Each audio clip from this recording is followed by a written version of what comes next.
parce qu'ils nous permettent de rompre avec l'étouffante vie urbaine. Les séjours à la campagne sont devenus un lieu commun de notre existence. Si fantasmés, la quiétude de ces paysages nous permettrait de remettre de l'ordre dans nos idées et de nous rappeler du véritable essentiel. Néanmoins, la nature est encore vue pour beaucoup comme la toile de fond à leurs propres émotions.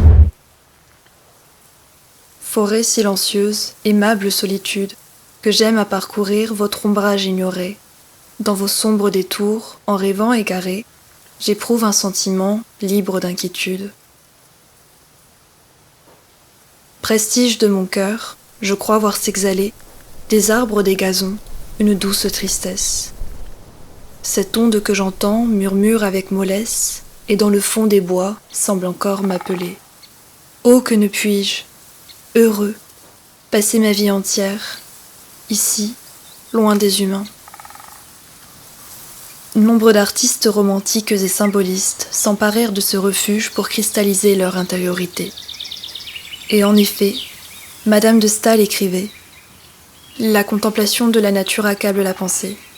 On se sent avec elle des rapports qui ne tiennent ni au bien ni au mal qu'elle peut nous faire, mais son âme visible vient chercher la nôtre en son sein et s'entretient avec nous. »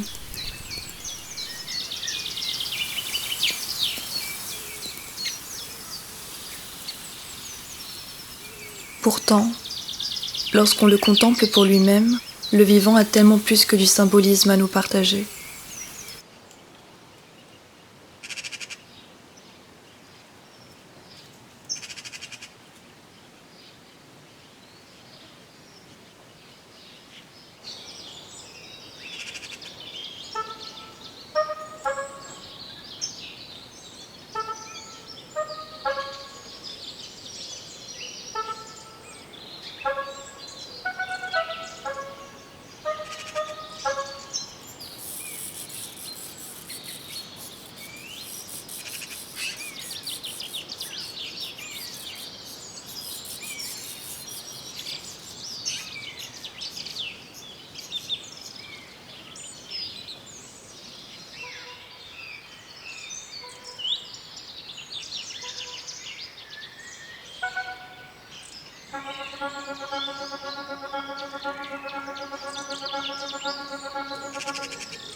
Et si la solitude me complaît, il est tout de même quelques habitants du village qu'il ne me déplairait pas de revoir.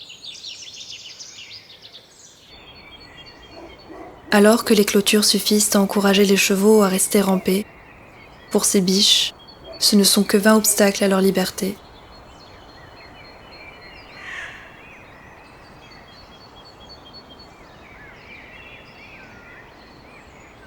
Paradoxalement, elles trouvent ici une certaine sécurité, puisqu'aucune chasse à courre n'a le droit de se dérouler aussi près des habitations.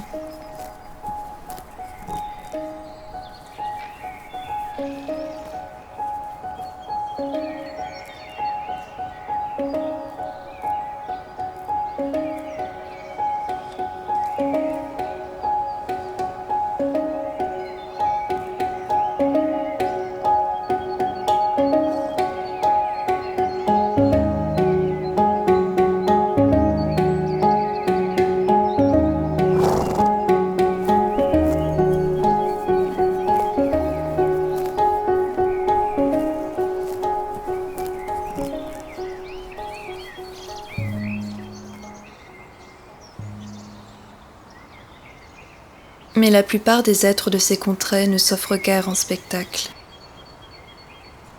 Parce que nous les effrayons, ils adoptent des mœurs de plus en plus nocturnes. Il s'agit de profiter de leur présence en s'adonnant une lecture de leurs traces. Comme le décrit si bien Vassiane Després, nous nous retrouvons alors à réapprendre à fixer le sol, à regarder la terre.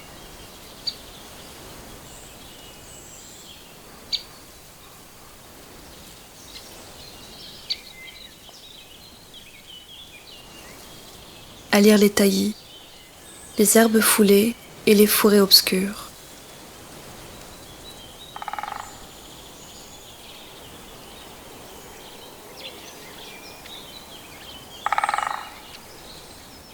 À scruter la boue qui accueille marques et empreintes, et les roches qui ne s'en affectent pas.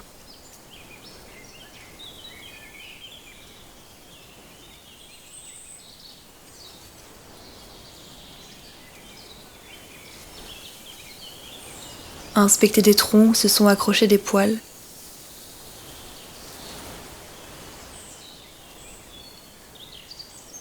À ausculter des chemins où les laissées sont abondantes, ici et pas là.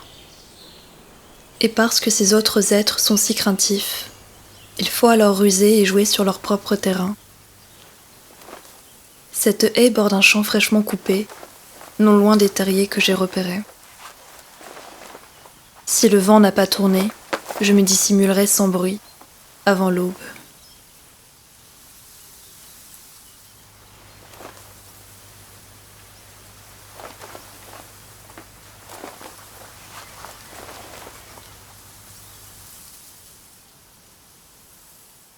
Et dans l'attente d'y retourner au petit matin, ces dernières lueurs me rappellent l'un des poèmes saturniens de Verlaine. Une aube affaiblie verse par les champs la mélancolie des soleils couchants. La mélancolie berce de doux chants mon cœur qui s'oublie au soleil couchant. Et d'étranges rêves comme des soleils, couchant sur les grèves, fantômes vermeils, défilent sans trêve, défilent, pareils à de grands soleils couchant sur les grèves.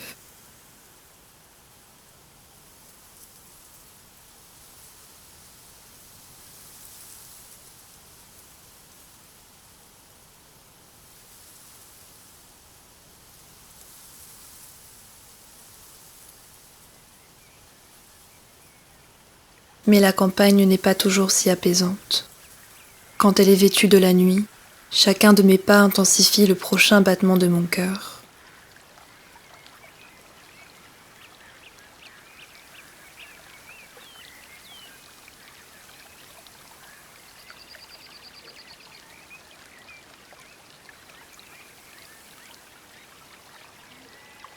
Ce n'est pas tant que j'ai peur du vivant, c'est que j'ai trop conscience de m'aventurer dans un monde qui n'est pas le mien, et où, à cause de quelques confrères et consoeurs, ma présence n'est plus la bienvenue.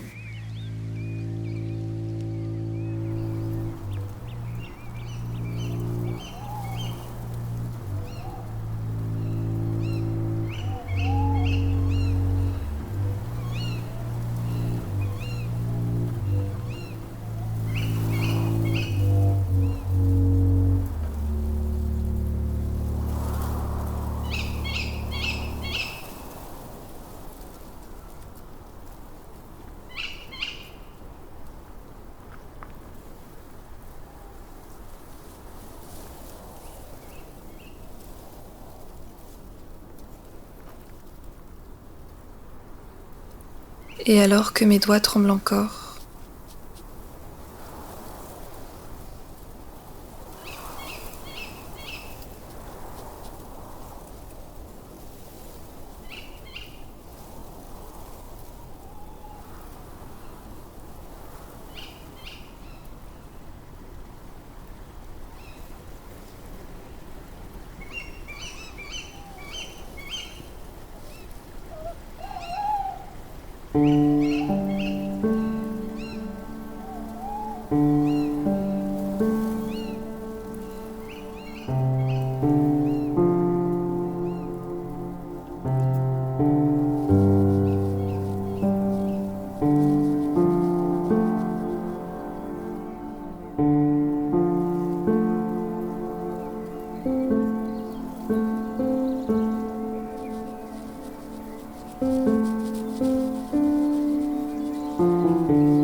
Vivrais-je aussi intensément cette rencontre si tu n'étais pas si difficile à approcher? Me sentirais-je aussi lié à toi si en mes yeux tu ne voyais pas le portrait d'un prédateur?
T'observant plusieurs jours, je ne cesserai de penser à ces arrêtés appelant à vous tuer, et pris de préjugés envers vous.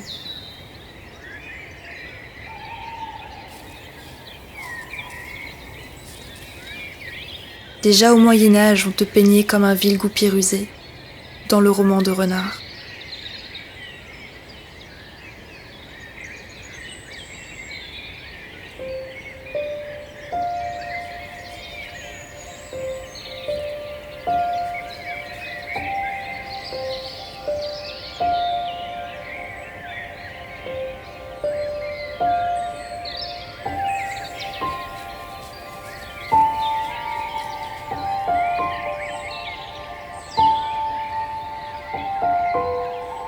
Aujourd'hui, c'est un autre épithète que les siècles t'auront troqué.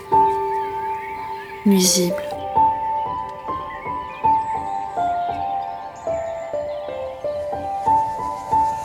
Et parce que je t'ai identifié, tu resteras plus précieux que tous les autres renards de ce monde. Et promis, si nous nous revoyons un jour, je n'essaierai jamais de t'apprivoiser.